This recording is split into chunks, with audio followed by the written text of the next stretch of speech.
Hello အားလုံးပဲမင်္ဂလာပါကျွန်တော်ဒီနေ့ပြောပြမှာတော့ sharing လုပ်ပေးမှာတော့ကျွန်တော်တို့မြင်ကလေးနဲ့ပတ်သက်ပြီးတော့ကျွန်တော်တို့ရဲ့ဖုန်းတွေကို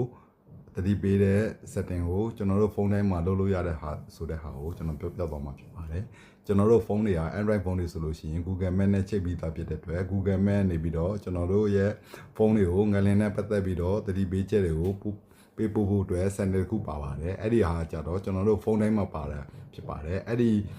Google နေပြီးတော့မြင်ကလေးတတိပေးချက်ကိုကျွန်တော်တို့ဖုန်းတွေစီကိုပို့ပေးမယ်ဆိုလို့ရှိရင်ကျွန်တော်တို့ကပထမအဦးဆုံးကျွန်တော်တို့ဖုန်းမှာကျွန်တော်တို့ location ကိုဖွင့်ထားဖို့လိုအပ်ပါဖြစ်ပါတယ်ကျွန်တော်တို့ location ကိုဖွင့်ထားရမှာပါပြီးလို့ရှိရင်ကျွန်တော်တို့ mobile data ကိုလည်းဖွင့်ထားရမှာဖြစ်ပါတယ်ဖွင့်ထားပြီးတော့ mobile data ဖွင့်ထားပြီးလို့ရှိရင်ကျွန်တော်တို့ setting ထဲဝင်လိုက်ပါမယ်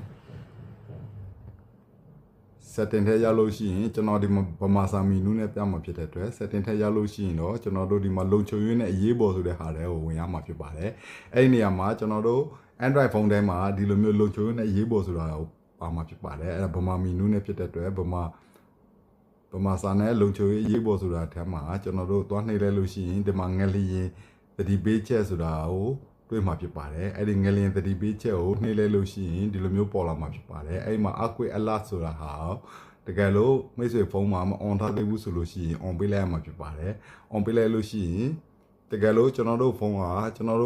mobile data ပေးထားမယ်ဆိုလို့ရှိရင်ဒီနေရာမှာဒီလိုမျိုးပေါ်နေမှာဖြစ်ပါတယ်အဲ့ခါကျတော့ကျွန်တော်တို့ mobile data ကိုလည်းဖွင့်ထားမှာဖြစ်ပါတယ် mobile data ကိုဖွင့်ထားလို့ရှိရင်ဒီလိုမျိုးပေါ်လာမှာဖြစ်ပါတယ်အဲ့ခါကျတော့ဒီမှာ C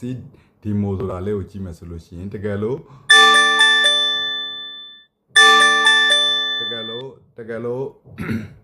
ကျွန်တော်တို့မြင်ကလေးနဲ့ပတ်သက်ပြီးတော့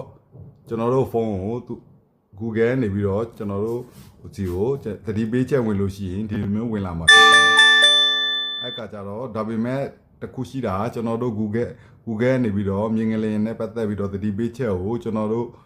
နိုင်ငံတိုင်းနေရာတိုင်း location တိုင်းကိုပို့ပေးနိုင်မှာမဟုတ်ပါဘူးကျွန်တော်တို့လက်ရှိနေထိုင်တဲ့နေရာရဲ့ location ပေါ်မှာမူတည်ပြီးတော့သူတို့ပို့ပေးခြင်းမပို့ပေးခြင်းဆိုတာလည်းရှိပါတယ်ဘာဖြစ်ဖြစ်ကျွန်တော်တို့ Android ဖုန်းမှာဒီလို setting ရှိတယ်ဆိုတာကိုကျွန်တော်ကတော့ဘူးတူတာအနေနဲ့ sharing လုပ်ပေးလိုက်ရခြင်းဖြစ်ပါတယ်အားလုံးကိုကျေးဇူးတင်ပါတယ်ခင်ဗျာ